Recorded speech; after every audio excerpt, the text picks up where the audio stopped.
At this time, normally I would say I don't read bios, but I don't have to do that because I would send you to the webpage anyway.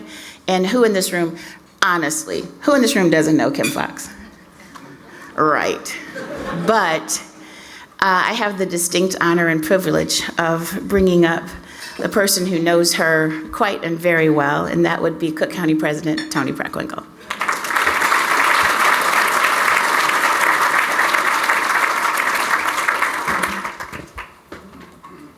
Thank you. Maybe I should get a stool. That's all right. Good afternoon, everybody. Good afternoon. I'm grateful to be here today to introduce our speaker. I've known State's Attorney Foxx for more than a decade, and we've worked together in a variety of different capacities, which I'll go into in a moment. I'm inspired by her unwavering focus on and commitment to our local communities. Chicago born and bred, Kim understands and embodies what makes this region exceptional: our people, our culture, our shared ambition to make our city and our communities better for all of us. She's also intimately aware of what needs to change. A criminal justice system that's characterized by hyper-policing of Black and brown neighborhoods, law enforcement misconduct, and astronomical incarceration rates for Black men.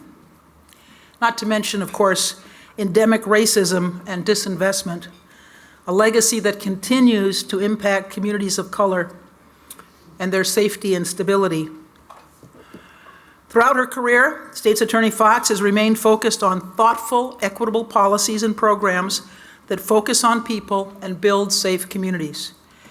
She continues to push our system in the right direction, moving us away from the ineffective and harmful practices of the past and helping to create a criminal justice system that is more fair, equitable, and effective. In 2013, Kim joined my administration as Deputy Chief of Staff and then Chief of Staff. Together, we were able to help advance critical justice reform that centered on the needs of young people. Kim was instrumental in advocating for a change in the law to significantly reduce the number of children automatically transferred to adult court, a practice that worked against the goal of rehabilitation for juveniles and contributed to racial disparities in our justice system. We also invited the Illinois Supreme Court to examine issues in Cook County's bond court. At the time, the average daily jail population was almost twice what it is today. A large portion of that population was people accused of low-level crimes who were in jail because they could not pay cash bonds. This initial examination of our bond court and pretrial practices kicked off an unprecedented review of our systems and waves of reform. Cook County has made significant progress towards safely reducing the jail population and is emerging as a leader in pretrial reform. This momentum continues with the Pretrial Fairness Act, PFA, currently under review by our state Supreme Court.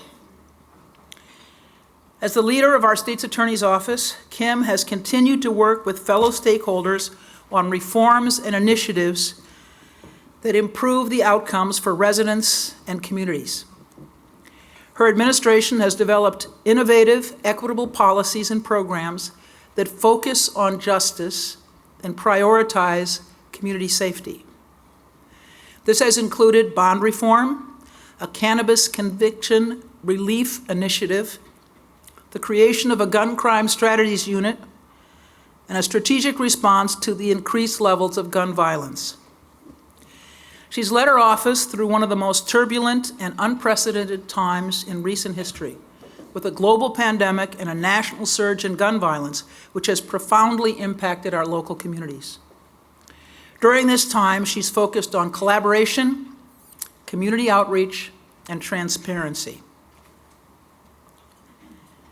Cook County is better because of her leadership, her partnership, and her commitment to working for justice in the pursuit of thriving, healthy, and safe communities across Cook County. I'm incredibly proud to introduce Cook County State's Attorney, Kim Foxx.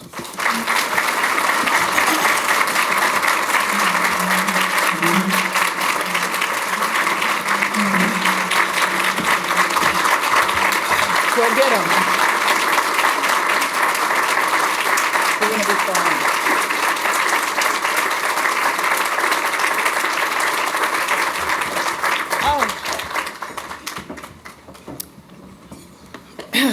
Okay. As the former chief of staff to President Preckwinkle, I tried to slip in talking points for her to say nice things about me. You could have said I was funny. Thank you, President Preckwinkle. Thank you all for joining.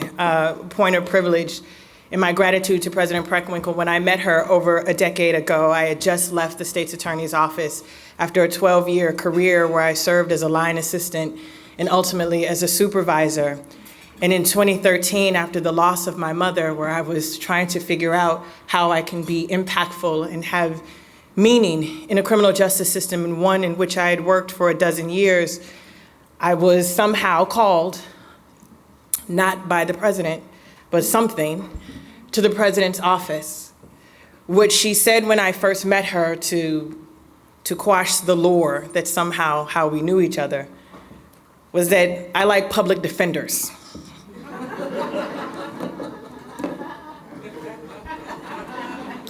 I said, okay then. But you need a prosecutor to help you on this issue related to our jail. A jail which was the largest single-site jail in the country, as the president had said. A jail that hovered with a population between 10,500 people and 11,000 people every day. A jail that had been under a federal consent decree for decades. A jail that I had visited when I was a sophomore in high school as part of a Scared Straight program that scared me straight into prosecution.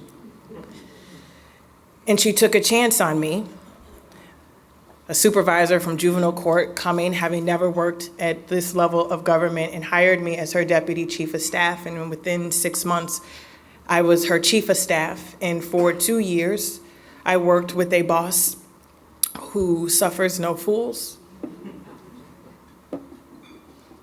who demonstrated what unapologetic leadership as a Black woman looked like. You can clap for that.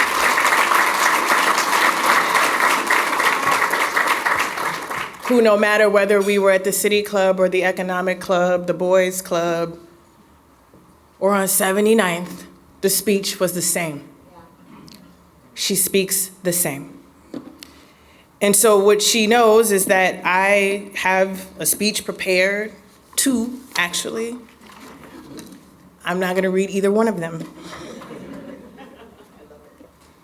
But I assure you, Mary Ann, the outcome is the same. I wanna begin by thanking my incredible state's attorney staff who is here. I must tell you that you in Cook County are so blessed and so fortunate to have the best and brightest lawyers, victim witness, administrators, and investigators in the country. These people who through the course of my tenure have been asked to carry a criminal justice system on their backs under circumstances that no one could have ever imagined. Through the closing of our courts, through COVID-19, where our assistants and our administrators and our investigators themselves were dealing with horrific losses, spouses, children, who went home thinking they were going home for 2 days, maybe 2 weeks, and it turned into 2 years, and our obligation to administer justice never wavered, nor did they. They went from files and papers to a digitized office where the Cook County State's Attorney's Office left the 19th century very quickly and zoomed into the 21st. These men and women who have never wavered in their commitment to public safety, no matter the attempts to diminish the work that we did, deserve all of the standing ovation. I want to ask them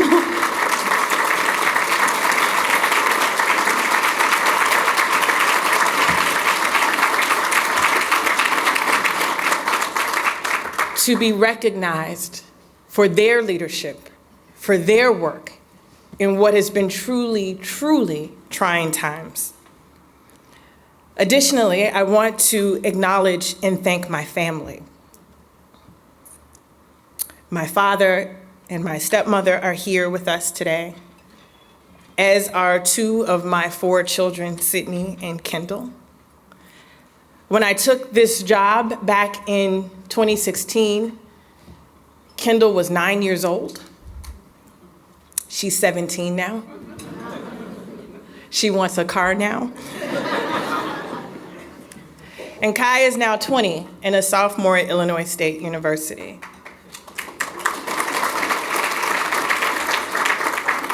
And most people remember Kai and Kendall standing with me on that stage, and Kai began to cry because she was overwhelmed by what we were about to embark on, and I stopped and tended to my child. And I want us to remember that while I am a state's attorney, while I am a lawyer, I am also a mother. And I am very committed to my children and my bonus children, Sydney and Savannah, and why this work and why this speech that I had prepared is not the speech that I need to give today. I want to thank my friends and supporters who are here today, and I want to thank my detractors who are also here today. Because it is because of you that I have learned to really dig into why I do what I do. When people ask me over and over, State's Attorney Foxx, how do you handle it? You take so much. I do, because I tell the truth. I do because when I came into office in 2016, I have to do a little context setting because our memories get a tad bit fuzzy. 2016, I was sworn in on December 1st. For 11 months, that had been the bloodiest year we'd seen in the city of Chicago since 1999. I wasn't the state's attorney. That year, we had 787 homicides, up from 597 homicides the year before, when I wasn't the state's attorney. That year, we had controversies related to the murder of Laquan McDonald, and young people and old took to the streets asking and demanding for justice on behalf of a 17-year-old who had been killed by a Chicago police officer caught on video, and justice had been denied in 2016. I'm going to take it back for a moment to 1969, where the other most famous state's attorney, because I feel like I'm up there,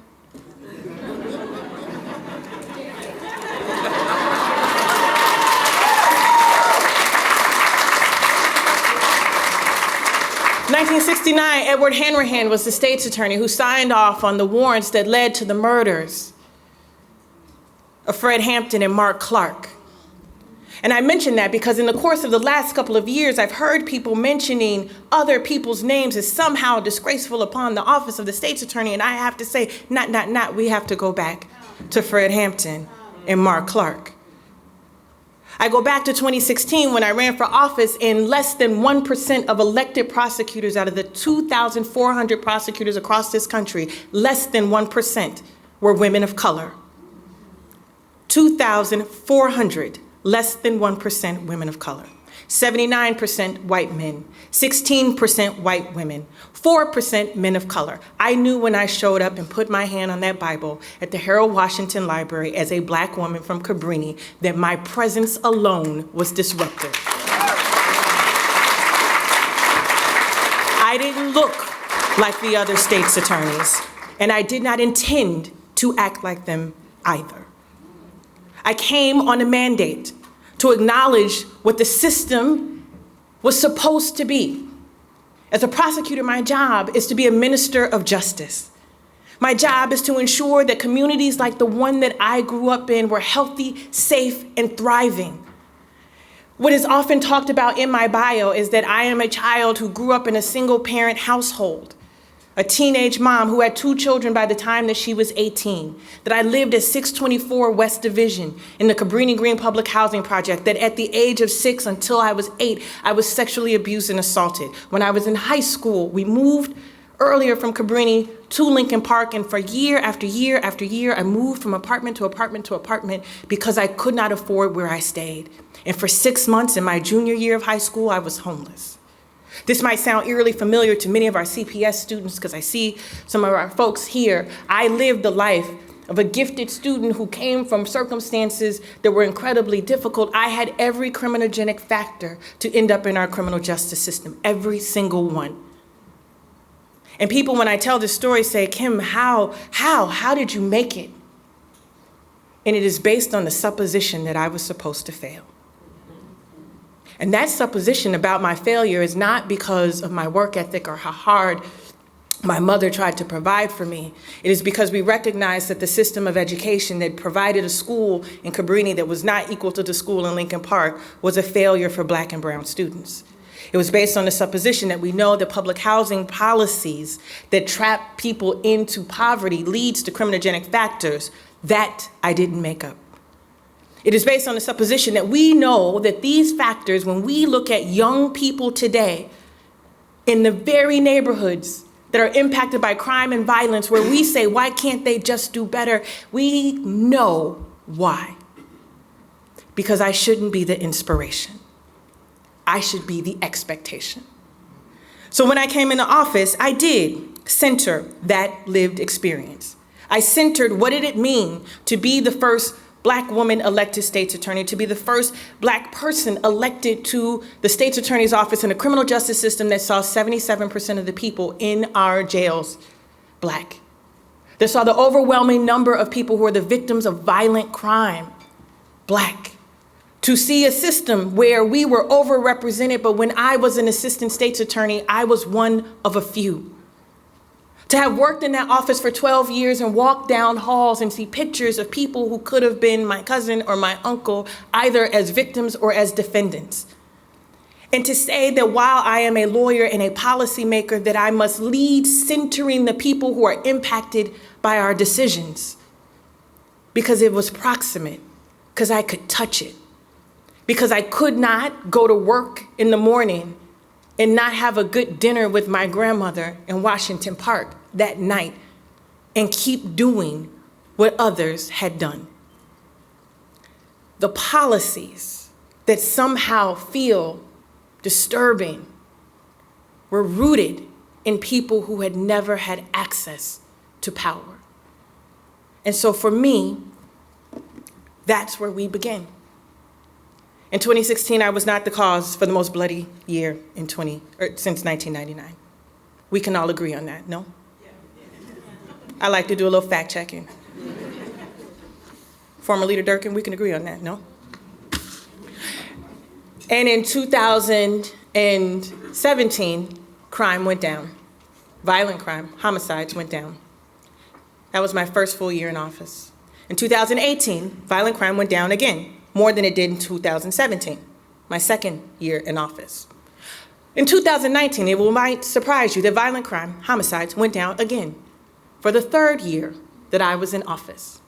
Now, I'm not suggesting, because that would be factually inaccurate, that anything that I have done would lead to violent crime going down, which is why I refute the supposition that where we see ourselves today, with the rise in violent crime that coincides with the once-in-a-lifetime pandemic, is somehow the result of the Cook County State's Attorney's Office. It just doesn't add up.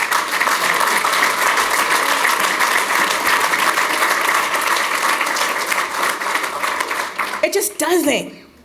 It feels convenient. It feels convenient to somehow suggest that one person, one entity, one office, an office that I just described that has the most brilliant, talented lawyers who are in court every day, holding hands of those who have been impacted by violent crime, witnesses who aren't showing up, who are afraid, are showing up and doing the work, to suggest that this administration is somehow responsible for a rise in violent crime is disingenuous at best and a lie. And you may have heard, I do not like when people tell lies. Just tell the truth. Just tell the truth. So what do we do? In order to inoculate myself against what I knew would be the inevitable, which would be attacks on reform because we're not used to that, I created the first ever chief data officer, where we were the first prosecutor's office in the entire nation to have our data available on a public data portal, where you can look wherever you live and put in your zip code and find out how many arrests were made, how many cases were referred to our office, how many people were charged, whether they were convicted, and what type of sentence they got. You could look it up. And you know what happened? We did it, and then prosecutors' offices across the country started having chief data officers and creating databases, and now it is a national model. We are a national model for data transparency in prosecutors' offices. We started that here in Cook County.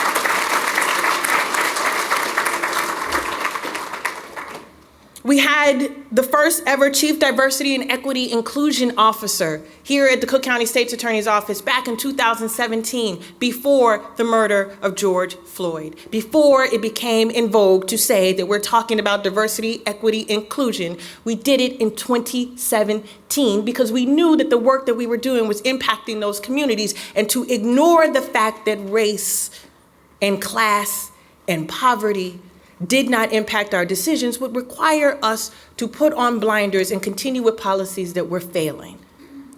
And so now it is also a norm in prosecutors' offices across the country to have chief diversity, equity, and inclusion officers. We started it here. We have a chief ethics officer that allows for us to have in-house someone to work with us to engage around issues of prosecutorial misconduct, and I'll get to that in a moment. The first of its kind in 2017.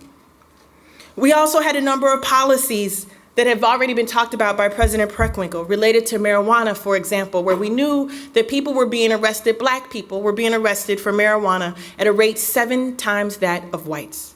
7 times.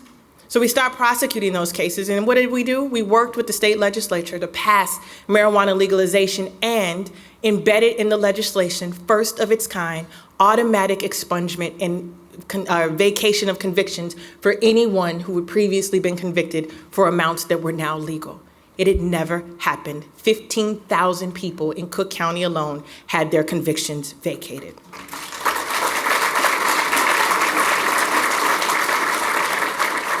And just when we're out saying, man, that state's attorney Foxx, the things she did, when you have that gummy later this evening,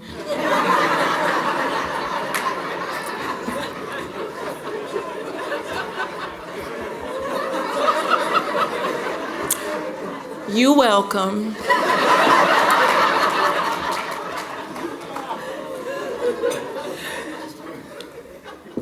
We worked on bail reform. As President Preckwinkle said, this is something that is near and dear and true to my heart.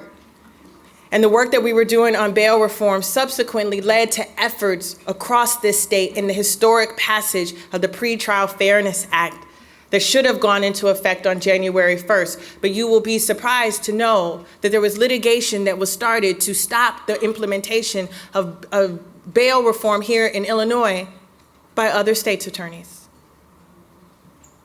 That I was one of 2 states' attorneys, myself and Eric Reinhardt from Lake County, who said that we recognize that having a bail system in which cash determined whether or not you walked and not your risk to others was unfair. That we knew that there were people, and these assistant state's attorneys who are the best and brightest in the country can tell you that we know that there are people who are engaged in violent, dangerous conduct, who have access to cash, who are walking on our streets every single day, making us less safe. Meanwhile, we had people in our jails who could afford as little as $100 sitting and waiting.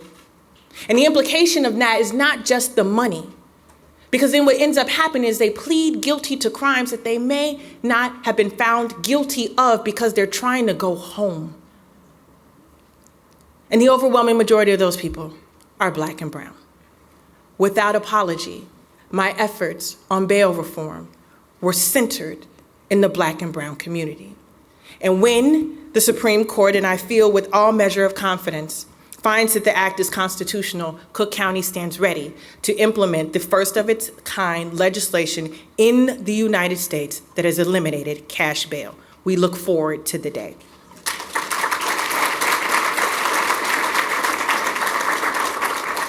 In the meantime, while we're working on these issues of reform, because I know that that's what people talk about most with this administration, and it is what I'm proud of, we do the bread and butter of our work, which is prosecute violent crime.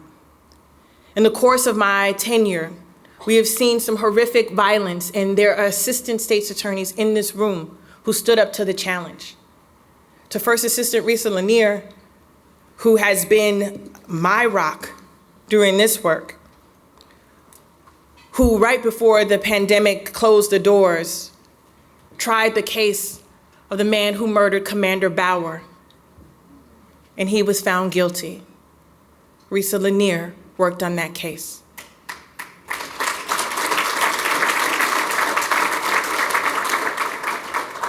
To the murder of Tyshawn Lee, the 9-year-old boy who was shot and killed in an alley near his home, we secured a guilty in that case. In the case of Hadia Pendleton, the 15-year-old who was shot and killed days after performing for Barack Obama, our assistant state's attorneys worked to bring justice in that case.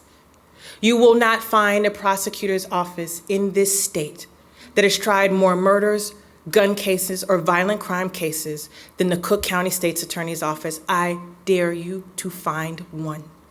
And while it does not fit the narrative of what it is that this administration has done, these men and women tirelessly, first and foremost, put the work of keeping our community safe at the forefront. And then, because I know I gotta,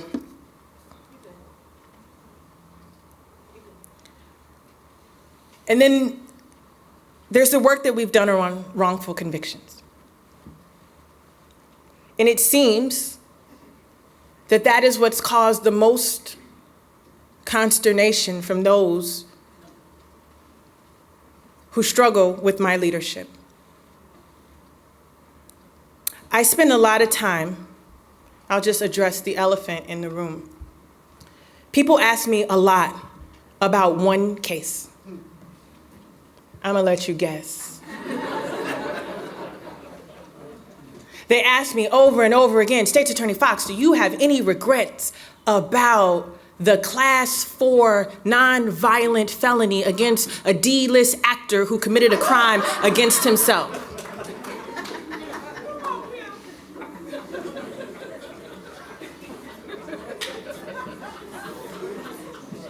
State's Attorney Foxx, surely you must have an answer for why we spent a year and a half in special prosecutors and thousands upon thousands of dollars trying to determine why this person didn't go to jail for a Class 4 nonviolent felony for a crime he committed on himself. Surely, State's Attorney Foxx, you know that that has caused shame and embarrassment to our criminal justice system. Surely, State's Attorney Foxx, you know we are all embarrassed. Mark Clark, Fred Hampton, 1969.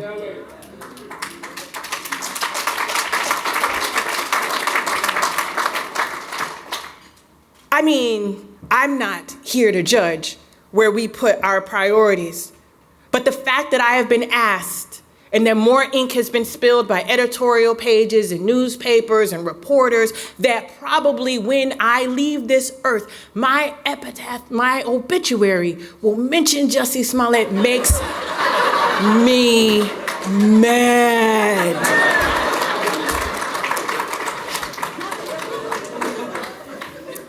It makes me mad. And it makes me mad because Jose Cruz is here today. Jose, if you could please stand up.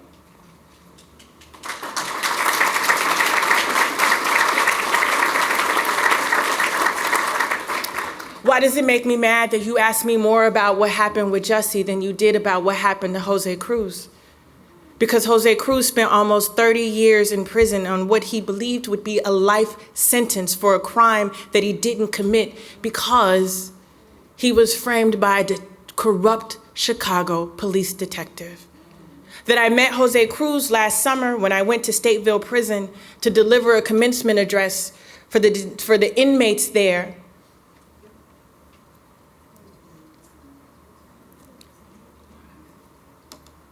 And I was personally having a really difficult time in my life. And Mr. Cruz saw me getting a cup of water, and he came shuffling over with papers. And he was like, "Miss Foxx, I gotta get your attention. It's amazing that you're here. I didn't do this crime." And what Mr. Cruz didn't know was the day before we'd already met and discussed his case, and I knew that Mr. Cruz would be going home. Mr. Cruz spent his first Thanksgiving and Christmas at home last year, but you want to ask me about Jussie. Clarissa Glenn is why I get mad when you ask me about Jussie. Stand up, Clarissa.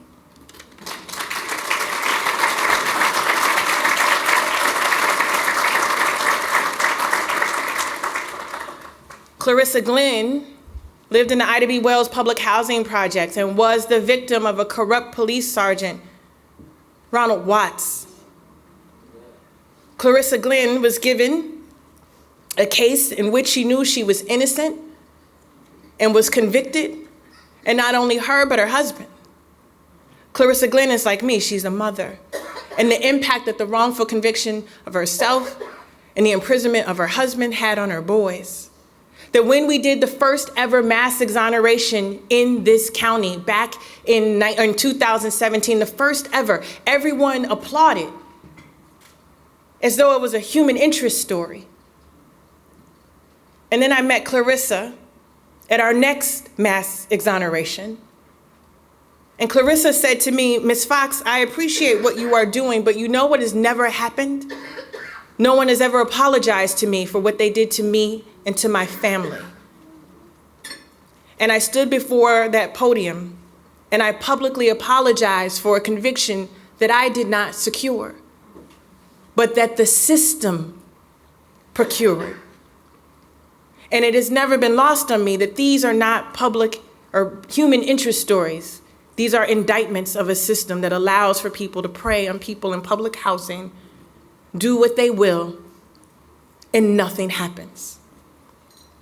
But you want to ask me about Jussie. Anjanette Young. Stand up, Anjanette.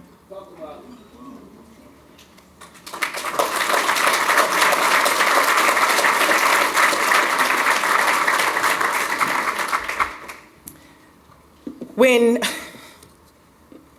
the video surfaced of what atrocities that Anjanette Young suffered in her home went viral, and we all watched. As a Black woman, watching her stand in that room, surrounded by those who were there to serve and protect as she begged and pleaded for clothes, touched me deeply and personally. And our office did not wait for others to do the right thing. We implemented and changed our search warrant policies such that the state's attorney's office would not be complicit in having another Anjanette Young situation for which our office took part. But you want to ask me about Jussie. Marilyn Mulero.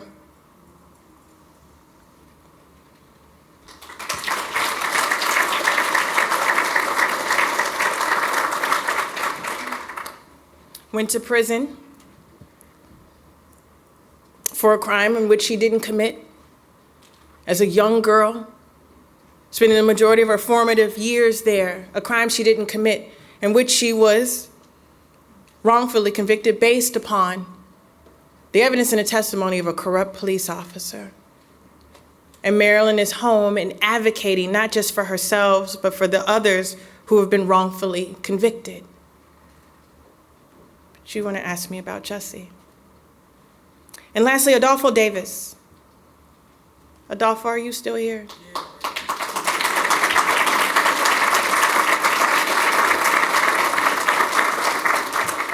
in addition to being sharply dressed. Adolfo went to prison as a child. And I recognize that people say, you do the crime, you do the time. Adolfo went to prison as a young boy for what was a heinous offense. And Adolfo, when he went to prison as a 14-year-old, is that 14? Was given what would summarily be a life sentence. And then the laws changed. Miller v. Alabama, legislation or a Supreme Court case that said that we must review and look and recognize that juveniles are not simply young adults. They're not mini adults. I introduced you to Kendall.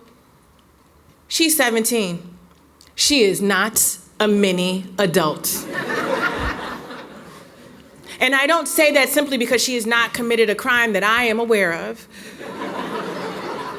I say that because I see the adolescent brain development in real time, and the Supreme Court recognized that adolescents' brains develop at a different rate, and therefore they should not be held to the same standards as that of adults. And Adolfo came back to have his sentence reviewed, and this office refused to recognize the science. And a judge refused to honor the science. And Adolfo was going to languish in prison. And this office, appreciating and reading and knowing the science, worked to have him released some 30 years after he had gone in. But you want to ask me about that other dude. These are not just policy differentials. These are people. These are not talking points for the left or the right. I have been called radical. I have been called woke. I have been part of a national group of prosecutors that didn't exist some 6 years ago, who have taken up the mantra of safety and justice and fairness and reform. And I've seen the attacks not just on me. I should tell you all, I am not special in this either. Governor Ron DeSantis stripped Andrew Warren of his seat as the state attorney in Tampa because he said he wouldn't prosecute people for getting gender-affirming surgery. But people want to remind me that there was a former resident here who moved to Florida that matters more than someone who shares his name on 79th Street, Ken Griffin. And I say that not to be political, but we're talking about people's lives. We're talking about people's lives. Larry Krasner, the Republican majority in Pennsylvania, tried to impeach him. Chesa Boudin got recalled. Kim Gardner, there's attempts to have her removed. This is not new. So for people who say, oh, Kim, you take all these blows, it's not just me. The attack on prosecutors who say that we have failed in the past, but we can do better, is not unique to me in Cook County. But we have to get past political talking points. One of the great, and I'll wrap up, I see Jackie. One of the great insults that has come my way from the well of the Illinois State Legislature was that I acted more like a public defender than a prosecutor. And I have to remind former prosecutors that we represent the people of the state of Illinois. And it is our obligation as prosecutors, higher than any others, to ensure that the rights of the defendant are not impugned. And so you didn't insult me at all. You reminded me of why I did this work. And I've done this work for 6.5 years. And when I started this work, when Kendall was 9 and Kai was 12, I didn't set out to be a career politician. I liked being in the background. I liked watching my heroes fight the fights and being the boss and nobody knew my name. And so this was not always going to be. that when I became state's attorney, I knew that I had a mission and an agenda that I wanted to achieve, which was fairness, justice, and equity, and that kids who lived in neighborhoods just like mine could live to see another day, and not just live, but they could be lawyers and policymakers in the city that they call home. And I feel that I have done that. And so I am announcing today that at the conclusion of my term in November of 2024, I will be stepping down as state's attorney. I will not be on next year's ballot by my choice. I do this decision, I didn't take it lightly with Jose and Adolfo and Clarissa and Tyshawn Lee and Commander Bauer and the names of whom I didn't name today in my heart. But it's time. I do it at a time where there's been much speculation because we'll have new leadership in the city.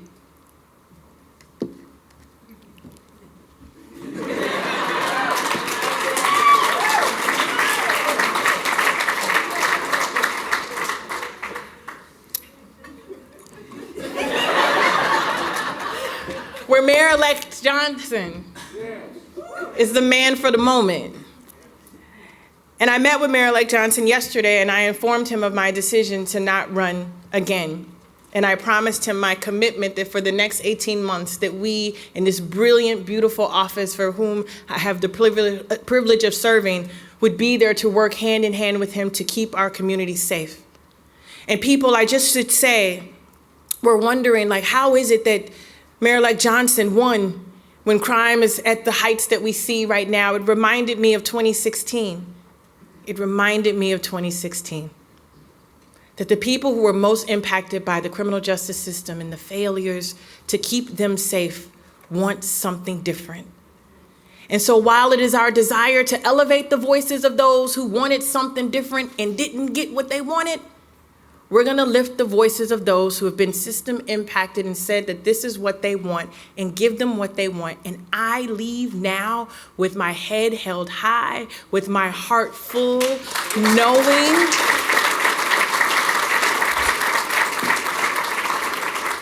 that better days are ahead. And it has been my honor and my privilege on behalf of Project Kids across this city. We in the house.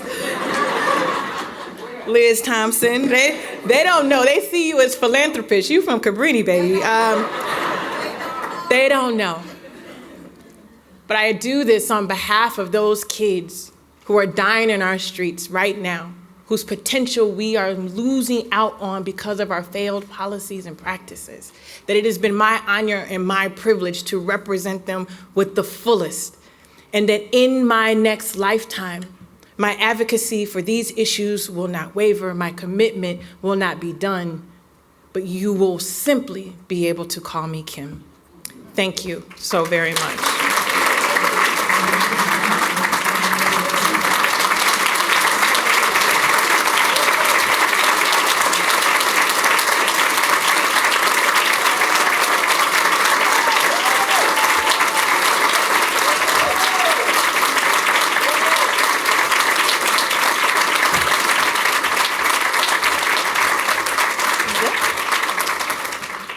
If there's a question in this pile about Jussie, we're gonna have a problem. Want some water? Just Want some water? All right.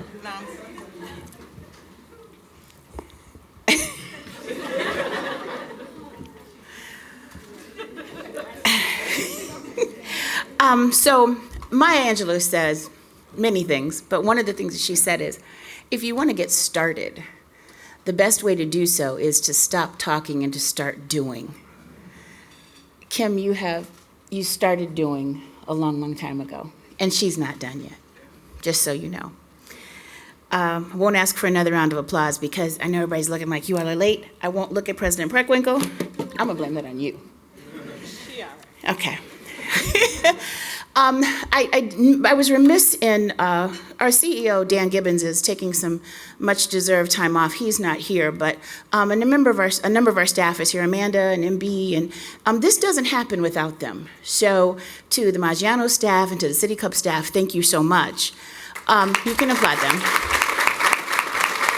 But the state's attorney talked about her staff, but I didn't see them stand up. Did I miss that? If you could please stand up.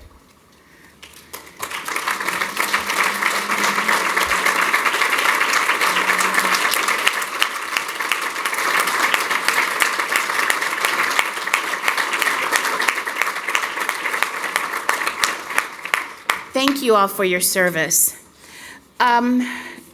If we're working on a doc or something that you want me to do the voiceover on, I think it should be called "My Presence Alone Was Disruptive." You like that? You like that? I like that. I like that. Look at all that. All of that. Right. So there are a ton of questions, but I am considerate of the time. So I'm just going to hit a couple of them because the reality of it is she literally hit each one of these questions during her speech, not speech? Is that what it was? Yeah, right. It was not a rant. So real quickly, this is, I'm going to modify this question a little bit from Gina Lamar Evans. Gina, I see that you're not a member. We're going to have to fix that. Omar's not here today, but I know how to find you. Where does your office stand on issues, HIV, criminalization of women, et cetera, things like that? Can you talk just a little bit about that, like 30 seconds? Yes, my office believes that we are in the business of ensuring public safety, that criminalization bills regarding health care are not in the furtherance of the interests of public safety. I serve as the co-chair of a national task force of prosecutors across the country who are committed to fighting the criminalization of abortion and reproductive rights. I believe wholeheartedly that a woman or anyone who is able to bear a child should have the right to make choices about their body and their autonomy, and the criminalization of such should be thwarted at every measure, and that is my effort in this life and the next to ensure that that doesn't happen.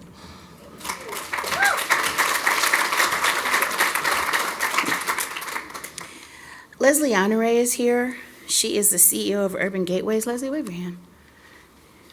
She says, how will the team remaining once you're out of office continue your legacy of equity and social justice? You know, part of the thing that happens when a new administration comes is that new people come and there are new priorities. So one of the things that was really important to me was that we codified what we did. The marijuana policy is now law. We stopped prosecuting people for driving on suspended licenses for their inability to pay tickets and fines, the criminalization of poverty, and then the License to Drive Act passed and was signed, and so we don't do that anymore. And then the work around bail reform, the Safety Act, the Pretrial Fairness Act will go into effect, and our bond policies of the past will now be the law of the land. So what we believed that we should do is not just have policy that was to the discretion of those coming in, but make it law. And so we've got 18 months and an active legislature. We will be working forcefully to ensure that there are more laws in the books to ensure equity and fairness for all.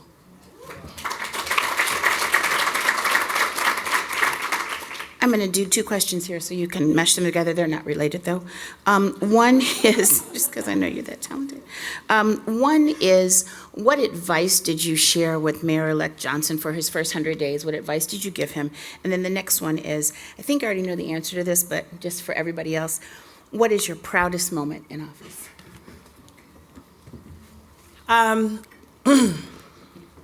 I will be honest, I told Mayor-elect Johnson that as a Black man in leadership, that his role would be very difficult. I told Mayor-elect Johnson that I saw that despite the fact that he had yet to put his hand on the Bible, that doesn't happen till May 15th, he was somehow responsible for violence in our communities. That seemed crazy to me. What didn't seem crazy was that it was a Black man taking on a role in a city that has not fully acknowledged or reckoned with its history of racism and what it does to Black leaders. And I told him if anything that he saw in my leadership, because I would imagine you know that it has not been easy, is that you have to keep going, but know it's coming. And that his responsibility is to do the work with the full knowledge that it's not going to be fair. And a lot of folks in this room know that it's not going to be fair. But he has a job to do, and to elevate the voices of the people who put him there. Ken Griffin from 79th Street put him there. Elevate his voice and don't try to chase those who didn't. My proudest moment, there isn't one. When you see Anjanette or Adolfo or Jose or Marilyn, when you see your assistant state's attorneys who have gone into courtrooms and learned how to do Zoom to continue justice, it's the stuff that it's not headline making. When I see a young assistant who told me she's done a jury trial a week for 13 weeks straight, a different trial because she didn't want anything to drop. As a leader, I'm proud of the people who are around me. There's not one thing. I'm most proud of the 1,200 people who work there, who no matter whose face is on the door, they're showing up to administer justice. I'm most proud of them. I am most proud of them. And I'm proud.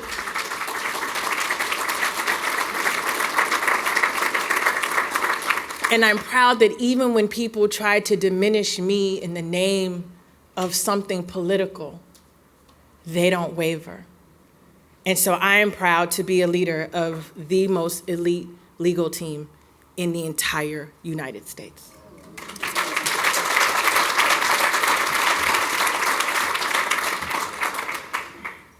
So while this is, I don't know how many times you've spoken. I did not count. Amanda, do you know? A whole bunch. That's all I know. Well, this is the last as, how many, Amanda?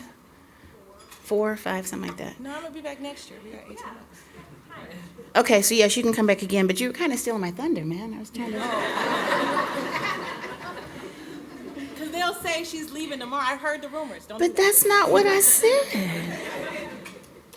So there is a picture somewhere floating around that it's a picture of Kim and a couple of others, us and President Franklin, and I literally thought that I was as tall as Kim for years.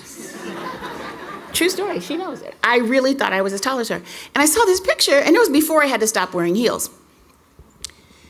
And I was like, well, why are they, I get President Franklin's a little taller than me, but why is everybody taller than me? So it dawned on me, literally, they are all taller than me, but I would never admit it. I'm gonna admit it now, begrudgingly. See what I'm saying? What I was going to say is that while she may be at the end of her term leaving the state's attorney's office, there's so much more for Kim to do. If Dan were here, he would say more to come. You know, Dan says it every time he's at the mic. There's so much more to come. She's just getting started. And I sit a seat of privilege of being able to see it all, as does the rest of the world. But this is your another year membership. And Kim does use hers. So she really does. And that will be, well, you're going to speak one more time, so you get one more, right? No more mugs. We still get mugs? Well, see, I knew Kim was going to be the one to ask about the mugs. We have a little problem with the mugs, right? That they were made in someplace else, you know, over the water somewhere. And we can't get any more. So it's like a problem, and we're working on it. And yeah, but I might find a couple somewhere. Yeah, Kim wants a mug, Amanda, so can you? Yeah. President, can you lend her a couple of yours? You got about 25. Karen, you got about 6. Leader Durkin, how many do you have? Yeah, more than that. So can somebody loan her a mug? All joking aside, thank you so much. There were a lot of questions, but if you go back and watch this tape, you will find that each one of your questions was answered here. And I think that's amazing because she really did throw out the speech. It's not even open. It's not even open. She just went. So thank you, Kim. Thank you for your service. Thank you for all that you've done. Thank you for the bold moves that you made. Everybody could not have done that. And I think that you know me, and I'm going to tell you that God makes no mistakes. You've heard that from me ad nauseum. But I also think that you were prepared for such a time as this. And if you know anything about Esther and Mordecai, you have to tell you about that later, you would know that you were born for such a time as this. So God makes no mistakes. This is on purpose.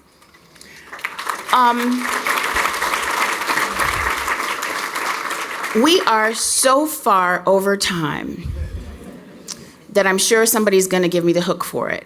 Don't step down, because you gotta do pictures and stuff, yeah.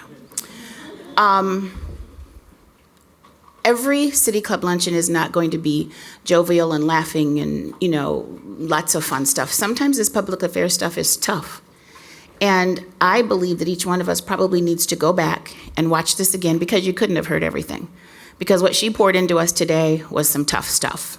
Go back and get your numbers, look at your data. King Harris is a big data guy, so I'm sure he probably wrote a bunch of stuff down. But go back and listen to it again. And that's pretty much what I got for you today. Am I leaving anything out? No, we did. Okay. Let me just look over here at Amanda. Did I leave anything out, Amanda? Just looking here. How do you know? You don't have my notes? Thank you, everyone, for being here. We are adjourned.